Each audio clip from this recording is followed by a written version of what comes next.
et ma arvan, et see on tupiktee, kui ma alustan oma tegevust selles, et ma mõtlen, kellele ma kasvatan valmis oma toidu selleks, et ta saaks ära söödud. Et millise kannibali või millise dinosauruse jaoks ma ennast kasvatama hakkan. Edukad on olnud näited, kui me vaatame seda, et millised on olnud ka nagu Google'i viimase aasta üleostmised. Mis on need firmad, kuhu nemad on investeerinud, mida nad on ostnud viimase aasta jooksul, siis ükski nendest ei ole olnud selline, kes oleks loonud ühe toote, millega ta mõtleb, et nüüd ma lähen ja siis hiljem Google ostaks mind ära või see oleks teenus, mida ma pakun Google'ile. Nad on läinud, hakanud tegema oma usust, visioonist, lahedast, coolist ideest lähtuvalt ühte pisikest asja.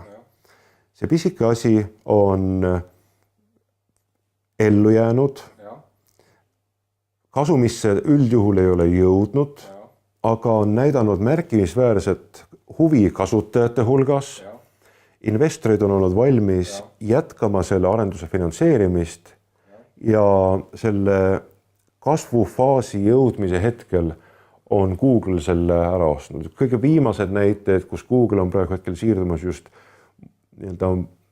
mobiilside teenuste, mobiilside reklaaminduse, turunduse valdkonda, on riburadapidi näited, kus firmad, kes pole isegi mõelnud selle peale, et Google võiks olla nende tulevane partner, nad on võib-olla pigem mõelnud, et kuidas me positsioneerime ennast mobiilside terminalide tootjate ja operaatorite suhtes, kuidas me riiklike regulaatorite, võib-olla reklaamifirmadega, nad on liikunud nagu omas teekonnas, aga siis on korraga tulnud keegi teine kõrvalt.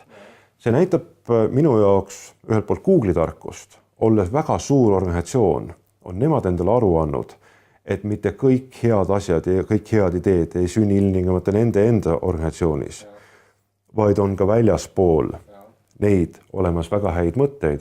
Ja teiselt poolt see näitab kujul või teisel just väikeste startupide, väikeste innovaatiliste ettevõtete edukust.